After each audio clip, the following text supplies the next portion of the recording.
जय भीम, जय भारत, जय संविधान, जय मंडल, जय जोहार। और पाली के बाद अब जालौर में जो प्रकरण चल रहा है उसको लेके आज मैं लाइव हूं।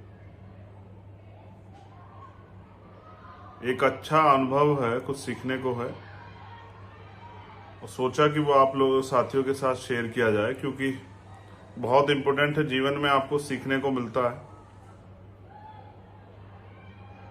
तो जो आप सीखते हैं भविष्य में वो आपके काम आता है। सर्वप्रथम तो बहुजन समाज में समय समय पर जन्मे सभी संतों, गुरुओं, महापुरुषों को नमन करता हूं। मेरी स्क्रीन पे आज दो फोटो हैं। दाहिनी तरफ ऊपर इंद्र कुमार मेघवाल की है जो 9 साल के थे, और नीचे जितेंद्र कुमार मेघवाल की है जो एक नौजवान थे। मेरी बाईं तरफ है एक मटकी जो जिस पे एक 2 लाइनें लिखी हुई हैं, जाति है कि जाति नहीं। मैं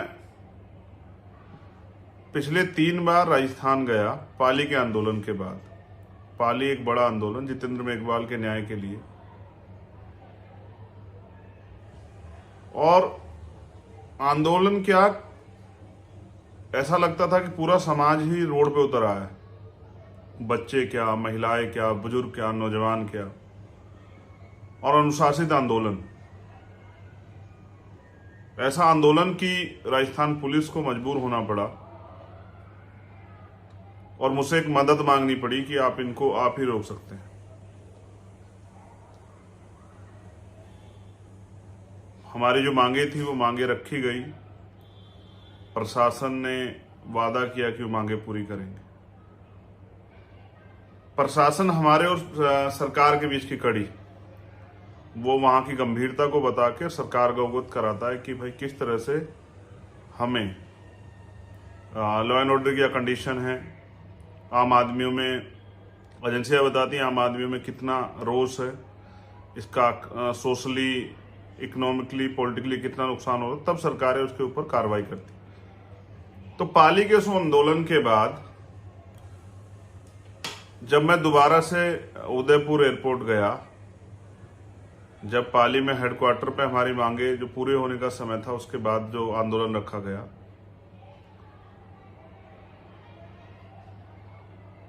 मुझे उदयपुर एयरपोर्ट पे रोक दिया गया और मुझे बताया गया डीएम एसएसपी ने आके कि भाई वहां धारा 144 लगी हुई है, आप नहीं जा सकते, लॉ एंड ऑर्डर बिगड़ जाएगा, इसलिए धारा 144, 4 लोग इकट्ठे नहीं हो सकते हैं। भीम आर्मी, आजाद समाज पार्टी और अन्य जो बहुजन संगठन हैं, उनके हजारों लोग गिरफ्तार किए गए।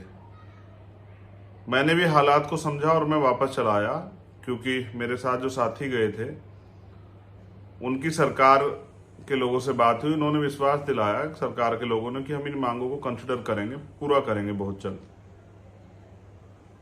मैं वापस आ गया, लेकिन अगले दिन मैंने वहां का अखबार पढ़ा, उसमें लिखा होता कि पाली डिस्ट्रिक्ट हेडक्वार्टर पे 5,000 स्वयं सेवकों का पथ संचलन हुआ, यानी कि 5,000 आरएसएस के स्वयं सेवक पथ संचलन करते हैं। फिर मैं दोबारा गया जब 17 तारीख को इंद्र कुमार मेघवाल के परिवार से मिलने के लिए, तब मुझे पूरे दिन 4-6 घंटे बिठा के रखा गया। उसके बाद बिना बताए जबरन जो है पुलिस मुझे 10 घंटे का सफर करा के दिल्ली ले आती, क्योंकि मैं अपने कमिटमेंट पे खरा उतरने के लिए लड़ता हूं। तो मैंने अगले दिन, वो मुझे छोड़ के नहीं गए, मैंने फिर तुरंत टिकट कराए, फिर मैं वापस जोधपुर चला गया। प्रशासन को, पुलिस को खबर थी, उन्होंने मुझे फिर डिटेन कर लिया और कल शाम तक मैं बैठा रहा 7:30 बजे। परसों भी जब मैं बैठा था तो मैंने अपनी टीम से कहा, जो हमारे पदाधिकारी वहां सीनियर लोग हैं, कि भाई आप प्रशासन से बात कर लो, हमारी मांग है कि हम सिर्फ वहां जाना चाहते हैं।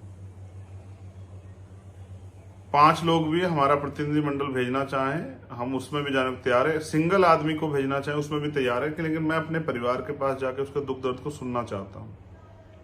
वही बात में आके पूरे समाज और दुनिया में जो वंचित वर्ग के लोग रहते हैं, जो इस आंदोलन से जुड़े हुए हैं, जो चाहते हैं कि समता, समानता, बंधुत्व, भाईचारा लागू हो, उन तक पहुंचाना चाहता हूं। वो लोग मुझसे पूछते हैं।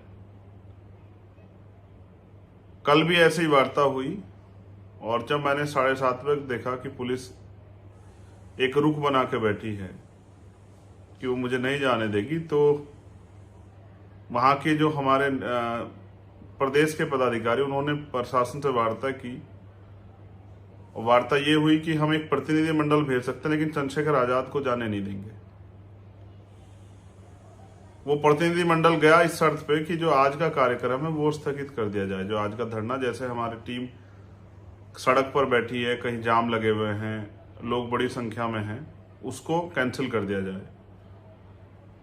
तो कल का कार्यक्रम स्थगित किया गया। आंदोलन तो अभी लगातार जारी रहेगा। मैं वापस दिल्ली आया, लेकिन मैं आम बात जो करता हूं वो ये है कि जब हम ये सुनते हैं कि किसी स्टेट में एंटी बीजेपी गवर्नमेंट, यानी कि बीजेपी से अदर्स कोई गवर्नमेंट है, तो हम ये महसूस करते हैं कि वो गवर्नमेंट जैसे अभी राजस्थान में है, पंजाब में है, दिल्ली में है, बिहार में है, तमिलनाडु में है, तेलंगाना में है, आंध्रा में है, कुछ दिन पहले महाराष्ट्र में थी। तो हम ये महसूस करते हैं कि वहां जो शोषित वर्ग है, जो आरएसएस का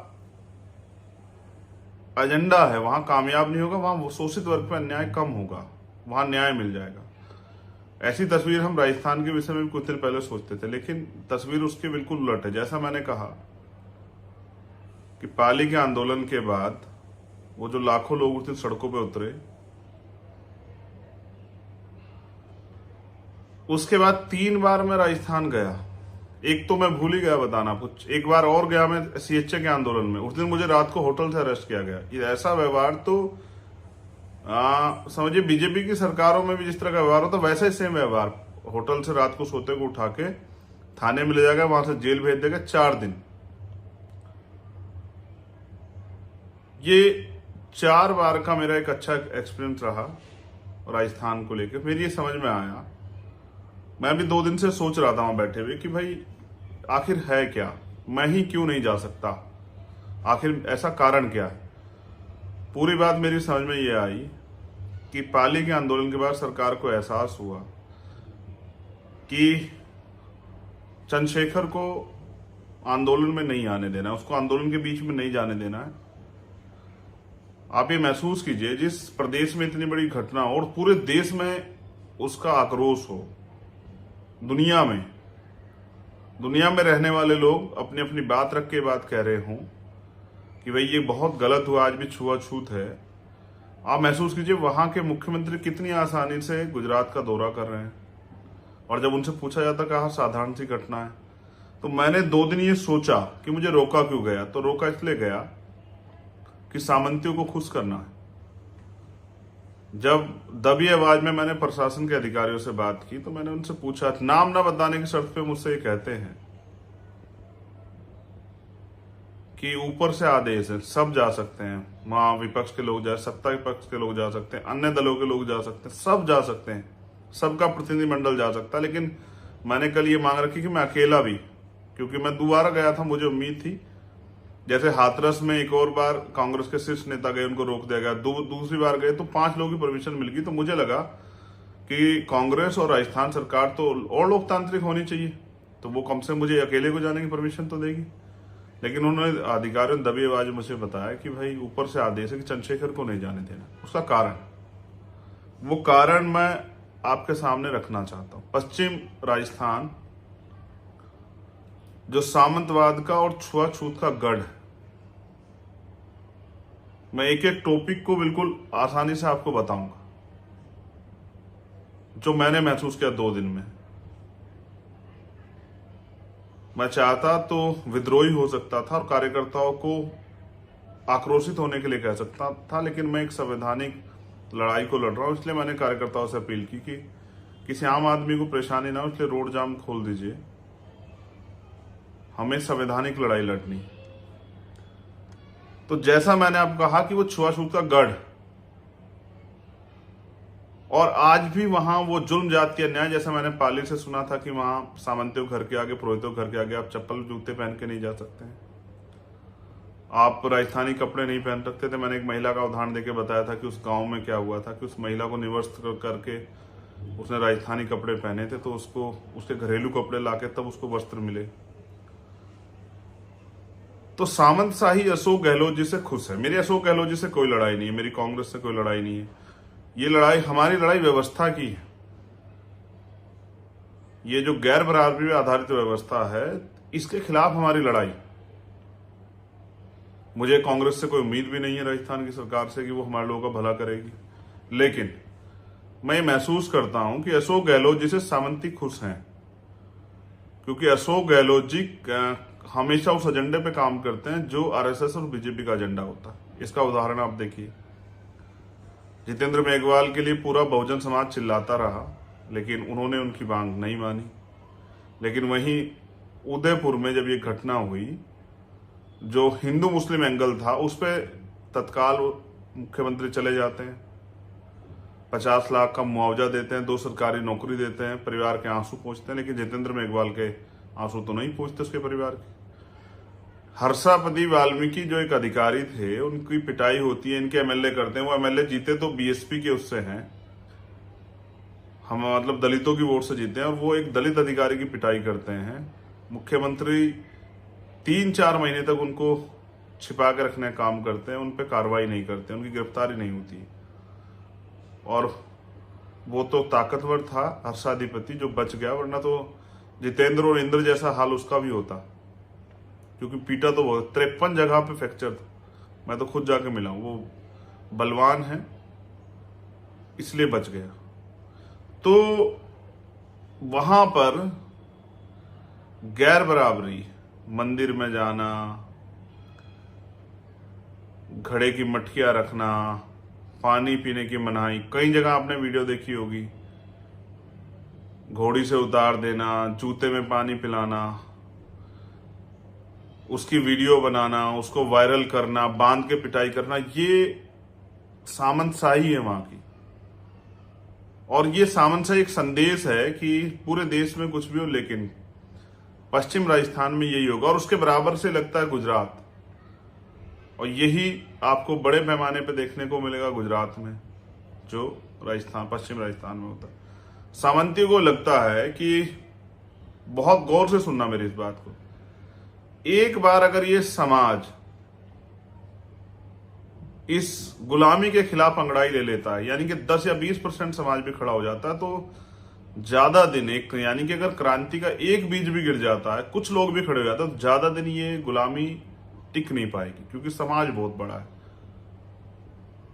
जाग जाएगा तो आपकी गुलामी के साय में नहीं रहेगा, इस गुलामी की वीडियो काट देगा। क्योंकि बाबा साहब ने भी कहा ना, गुलाम को गुलामी का एहसास करा दो, वो अपनी बेटियां स्वयं काट देगा। तो सामंतशाही, ब्राह्मणवाद, वो नहीं चाहते कि वहां के उस जगह पे क्रांति का, आंदोलन का, गुलामी की बेटियों को काटने का कोई बीज वहां जो है ना वो जन्म ले। इसलिए चंद्रशेखर आजाद वहां नहीं जा रहे थे, क्योंकि जो सामंती हैं वो अशोक गहलोत जी से नाराज हो जाएंगे। मैंने कल बात की देवाराम जी से, जो इंद्र कुमार मेघवाल के पिताजी। मैं तो ये भी नहीं सोच पा रहा हूं कि वहां अपने संवैधानिक अधिकार का प्रयोग भी शोषित वर्ग कर पाता होगा क्या? दलित, पिछड़े, आदिवासी, माइनॉरिटी के लोग क्या वोट भी वहां दे पाते होंगे क्या? क्या वहां जो गुलामी, छुआछूत, भेदभाव, अन्याय, जुल्म जाति, रेप, हत्याएं होती है, क्या उसके खिलाफ वो आवाज उठा पाते होंगे क्या? तो मैंने जब कल देवाराम जी से बात की, उनकी एक ही मांग थी कि भाई आप आ जाओ। उनको पता है कि मेरे हाथ में बहुत बड़ी ताकत नहीं है, कि मैं बहुत कुछ कलम की ताकत मेरे पास है, लेकिन वो ये मानते हैं कि अगर मैं वहां जाऊंगा और मैं वहां जाके उस अन्याय को देखूंगा, तो शायद मैं उस जगह के लिए और मजबूती से लड़ूंगा। इसलिए वो चाहते हैं कि चंद्रशेखर आजाद वहां आ जाए। उनकी एक ही मांग थी कि अभी भी रात को 1-1:15 हम 500 लोग बैठे हैं आपके इंतजार में, लेकिन सरकार का एक ही मत था कि चंद्रशेखर नहीं जाएंगे।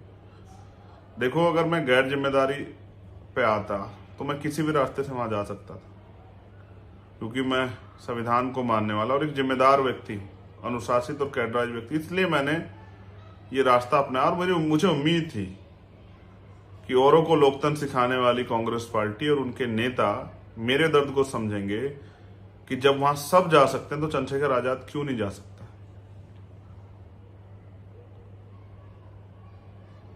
तो जब मेरी बात हुई, क्योंकि एक भ्रम ये फैलाया जा रहा है कि भाई वहां मटका नहीं था, कोई मटके की घटना नहीं हुई, उसको तो पहले से वो बीमार था। लेकिन कल जब मेरे उनके पिताजी से बात हुई, उनके पिताजी ने जो मुझे बताया वो बहुत डरावना है। और लोगों से मेरी बात हुई, उन्होंने बताया कि मटका भी था। हमारे साथी इस बात पे कंफ्यूज ना हो बिल्कुल भी कि लोग क्या चला रहे हैं, मीडिया के चला। आप जानते हैं बिकाऊ मीडिया की हालात क्या है, वो क्या चलाने वाला है, और वो किस तरह से हाथरस में भी सामंतियों के गढ़ में पक्ष में खड़ा था, किस तरह वो पीड़ित परिवार को दबाने में लगा। तो पुलिस प्रशासन का क्या रोल था आपने देखा। एडीजी लॉ एंड ऑर्डर ने बयान दिया कि रेप नहीं हुआ। ये तो आप लोग लड़े जो हाथरस में अन्याय पे के खिलाफ हमारी लड़ाई मजबूत हुई। तो जब मैंने उसके पिताजी से पूछा तो उन्होंने बताया कि वहां घड़ा भी था। उसने घर आके बताया भी अपनी मम्मी को कि उसने आज ऐसे पानी पी लिया मास्टर जी के मटके से, इसलिए उन्होंने पिटाई की। वो पिटाई भी ऐसी जिसकी चोट जो है वो लगी तो अंदरूनी थी, लेकिन वो ज्यादा अंदरूनी रही नहीं। फिर उन्होंने मुझे ये भी बताया कि सत्ता के संरक्षण में यहाँ आसपास कुछ डॉक्टरों से पर्चे बनवाए जा रहे हैं इंद्र कुमार के नाम से, कि उसका हमारे यहाँ इलाज चल रहा था, वो कान की बीमारी से पीड़ित था। लेकिन ये कड़वा सच ये है कि वहां छुआछूत गैर बराबरी चरम पे है। इसलिए आप लोग इस बात से ना डरें कि आपको लगे कि भाई ऐसा तो नहीं कि हम कोई गलत लड़ाई लड़ रहे हैं। मैंने उनसे बात की खूब बड़े पैमाने पे। आजाद भारत में हम अमृत महोत्सव मनाया गया है, लेकिन दलित घड़ा नहीं छू सकता। 100 साल पहले बाबा साहब नहीं छू पा रहे थे, हम आज भी नहीं छू सकते। आज भी अलग अलग मटके। और ये नहीं, उसके बाद यूपी में हुआ पानी पीने पे, बुंदेलखंड में कुछ हुआ। आज ही मैंने कहा एक और घटना, 250 रुपए फीस न जमा करने पे ब्रजेश विश्वकर्मा नाम के एक बच्चे की पिटाई की गई, उसकी जान चली गई। मैं पहले इस विषय पे रहता हूं।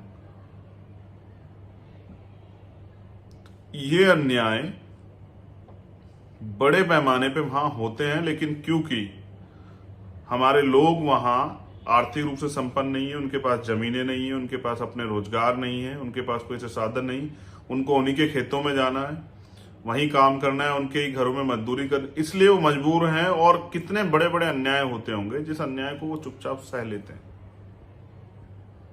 वहां मेरी बहनें, मेरी माएं, बुजुर्ग क्या नहीं सहते होंगे। जब मैंने आपको बताया कि इतना अन्याय, तो चंद्रशेखर उस जमीनी हकीकत को ना देख ले, इसलिए सरकार चाहती चंद्रशेखर वहां ना जाए। क्योंकि अभी लोग इकट्ठे हुए हैं, चारों तरफ से लोग आए, वो अपनी दर्द को बताएंगे कि हम यहाँ क्या सहते हैं। और सामंतवाद के आगे घुटने टेके मुख्यमंत्री नहीं चाहते कि वहां के दर्द से चंद्रशेखर अवगत हो जाए। लेकिन कितने दिन। तो कल मेरी वहां प्रशासनिक अधिकारियों से बात हुई, हमने जो मांगे भी रखी हैं, मैंने उनको 72 घंटे का समय दिया है। 72 घंटे के अंदर अगर हमारी मांगों को नहीं सुना जाता, हमें भीख की जगह हमारा अधिकार जो है वो नहीं दिया जाता, तो अब ये संघर्ष सिर्फ क्षेत्रीय नहीं रहेगा, प्रदेश स्तर का, राष्ट्रीय स्तर का होगा। कल मैं मध्य प्रदेश जा रहा हूं, शिवपुरी में।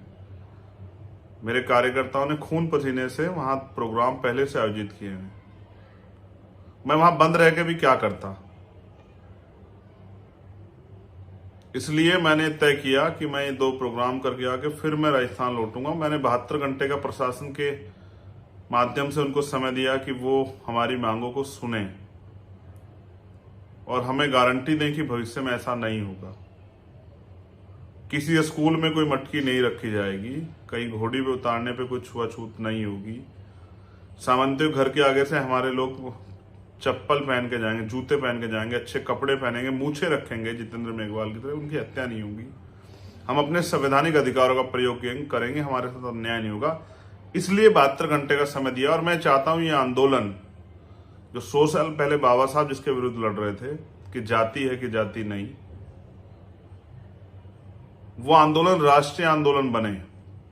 इसलिए मैं राजस्थान के साथ साथ अन्य प्रदेशों में भी जाके अपने लोगों को वहां की वास्तविक स्थिति से अवगत करा के और इसको राष्ट्रीय स्तर का, क्योंकि जाति एक राष्ट्रीय स्तर की समस्या है। अभी कुछ दिन पहले मैं एक प्रोग्राम में बोल रहा था कि जाति जाति नहीं है, और जाति एक ऐसा सच है जो पैदा होने के साथ आता है और मरने के साथ ही रह जाता है।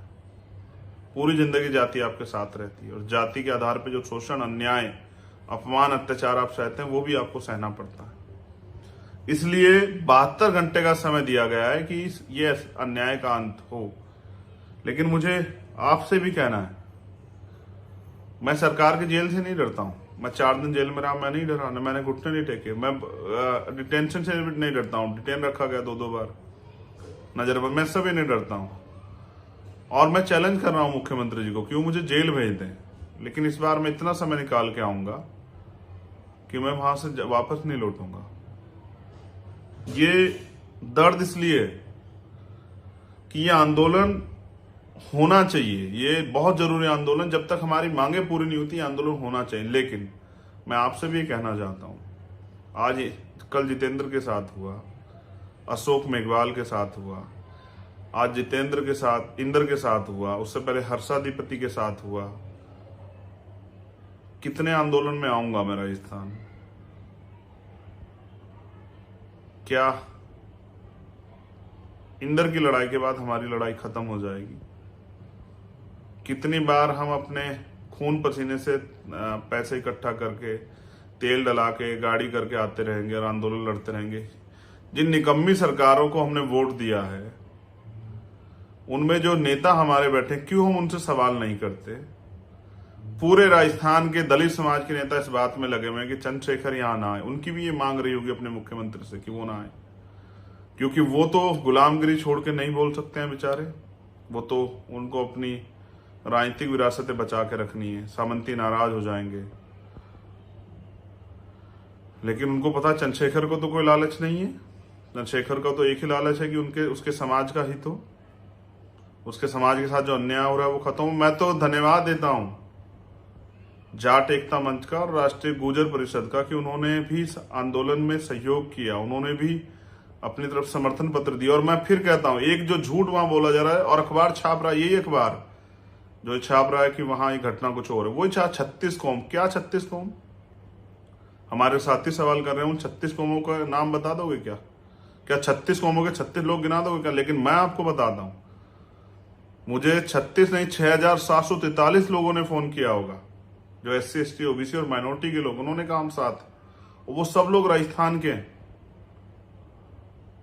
वो सब लोगों ने कुंभाराम आर्य जी इस बात के गवाह हैं कि अन्याय के खिलाफ वो लड़े हैं, इसी सामंतवाद के खिलाफ, जुल्म जाति के खिलाफ, भेदभाव के खिलाफ वो लड़े हैं।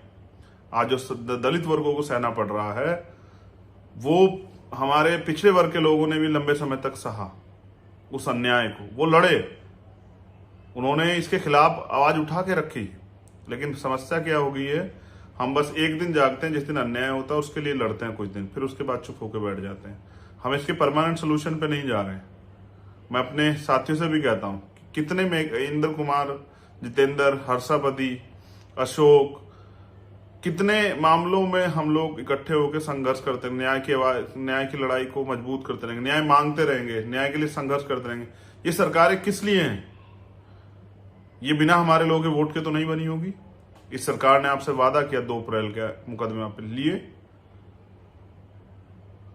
ये सरकार हमें धोखा दे रही है, और जो सरकार धोखा दे उस सरकार पे ज्यादा दिन भरोसा नहीं करना चाहिए। मैंने तो 72 घंटे का समय इसलिए दिया क्योंकि मैं समझता हूं कि अगर सामंतवाद के घुटने टेके मुख्यमंत्री में थोड़ी सी भी मानवता बची हो और वो लोकतंत्र की दवाई आके देते हैं दिल्ली में,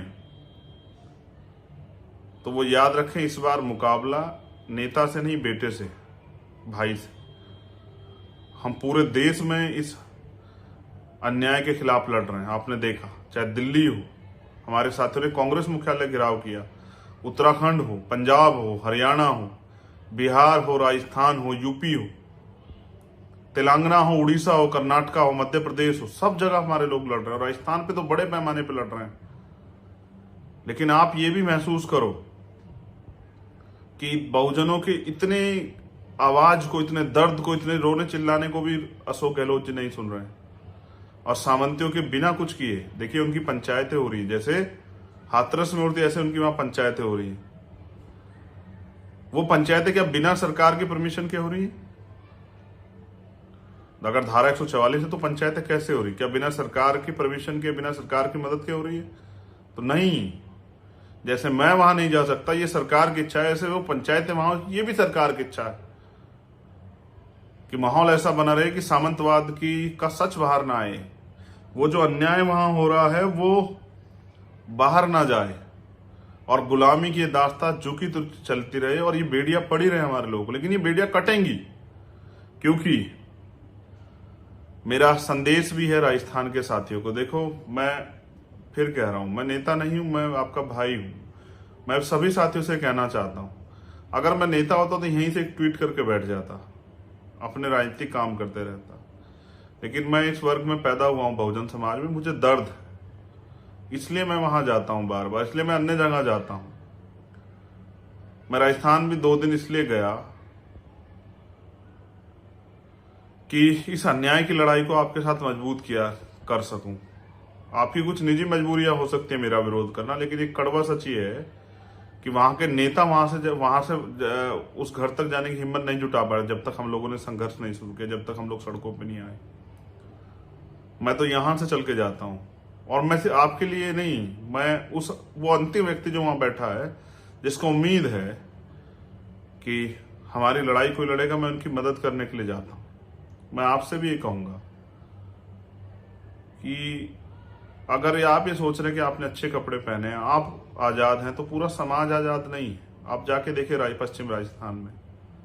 मैं उन सभी साथियों से कहूंगा, इसलिए हमने सोच लिया कि आंदोलन को राष्ट्रव्यापी बनाना है और हर जिले में जाना है राजस्थान के। तो डालिए बेड़ियां, लगाइए पुलिस, बड़ी कीजिए जेल, पहनाइए हथकड़ियां, लेकिन मैं अंतिम गांव तक जाने का प्रयास करूंगा पश्चिम राजस्थान के, कि मैं इस अन्याय के खिलाफ अपने समाज से कह सकूं, क्योंकि मैं उनमें से एक हूं कि वो अब डरना, दबना, चुप रहना, गुलामी सहना बंद कर दें, क्योंकि अब हम चुप नहीं रहने वाले।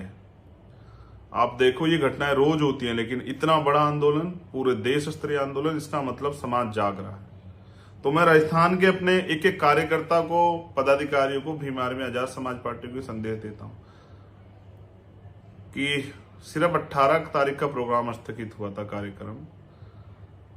मैं बहुत जल्द वापस लौटूंगा, लेकिन आप भी जान लो, गुलामी की बेड़ियां काटने के लिए, यानी कि स्वाभिमान का जीवन जीने के लिए, यानी कि आजादी के लिए, बाबा साहब अम्बेडकर ने भी संदेश दिया कि जिस कौम में कुर्बानी के बकरे तैयार नहीं होते, वो कौम कभी आजादी और अधिकार प्राप्त नहीं करती।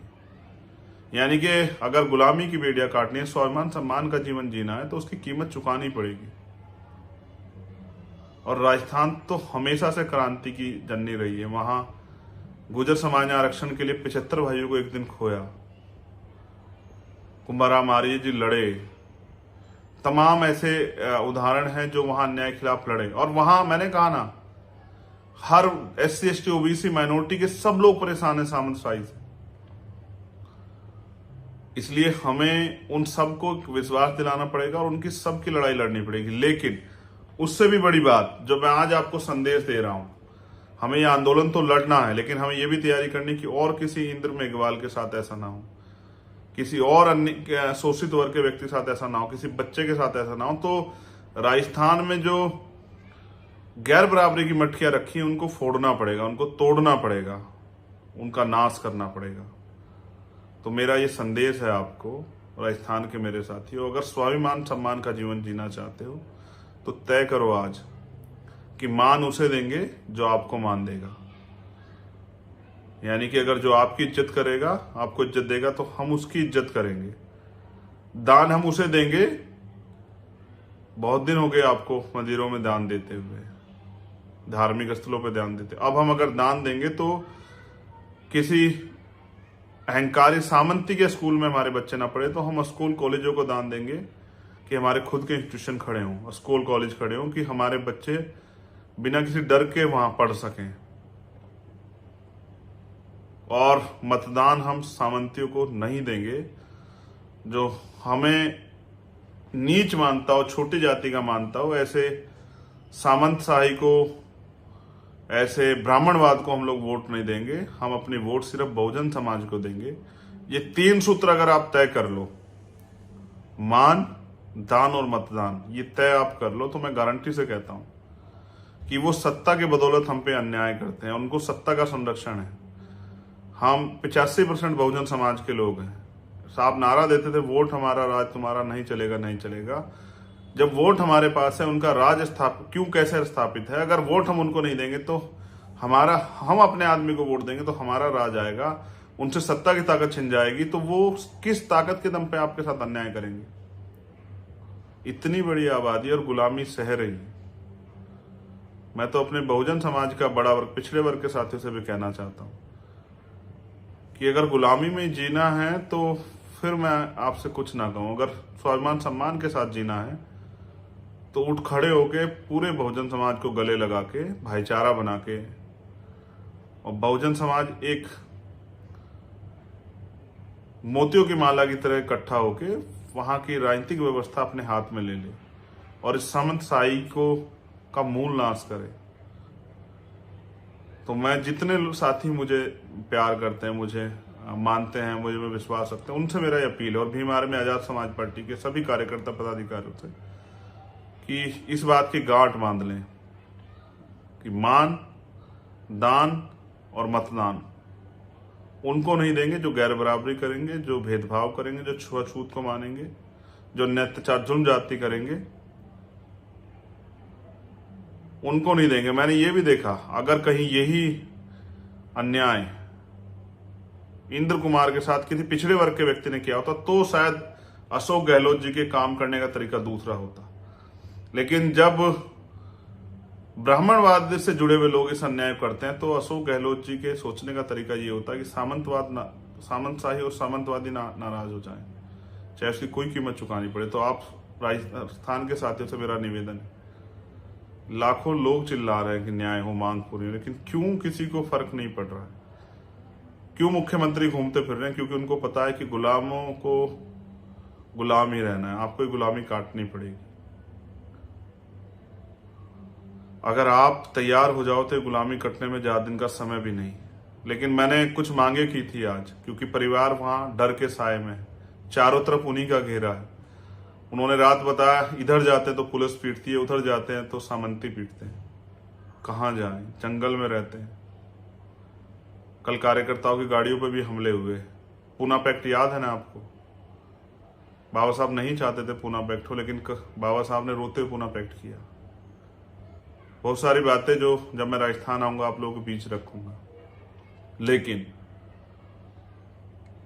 मैंने मांग रखी है, क्योंकि मेरे उनके पिताजी से बात हुई और उन्होंने जो मुझे बताया पूरी जिम्मेदारी से, इसलिए मैंने सीबीआई जांच की मांग रखी कि मुख्यमंत्री सीबीआई जांच कराएं, जो दूध का दूध और पानी का पानी हो जाए, न्यायपालिका की निगरानी में, और उस परिवार को वहां से निकाल के जिला मुख्यालय लाएं, वहां उसको आवास दें और उसकी सुरक्षा सुनिश्चित करें। क्योंकि डर के साए में न्याय कैसे होगा?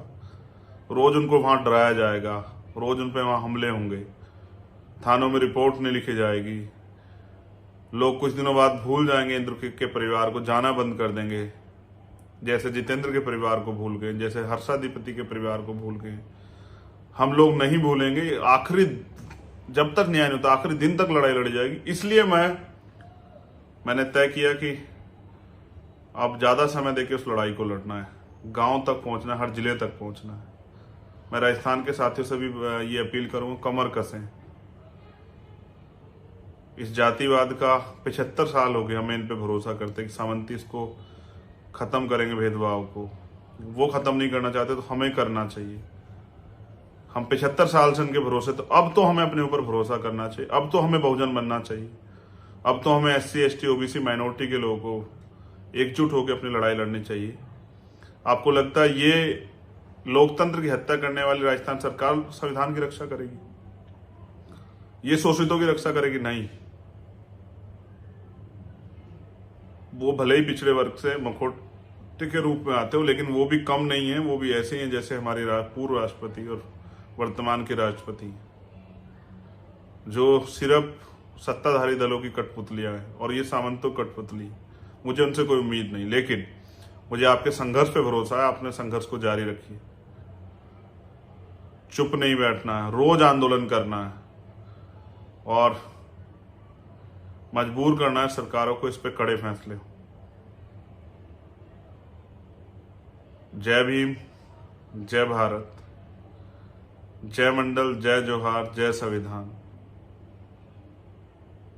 और जिस मूल के साथ, जिस आधार के साथ, जिस विचार के साथ संविधान की स्थापना हुई कि समता, समानता, बंधुत्व, भाईचारा पैदा हो, सबको समान अवसर हो, सबको आज़ादी हो, एक ऐसा मुल्क जहां लोग आज़ादी से जी सके, जहां जातिगत घृणा ना हो, भेदभाव ना हो, छुआछूत ना हो, अंधविश्वास ना हो, पाखंडवाद ना हो, अन्याय अत्याचार ना हो।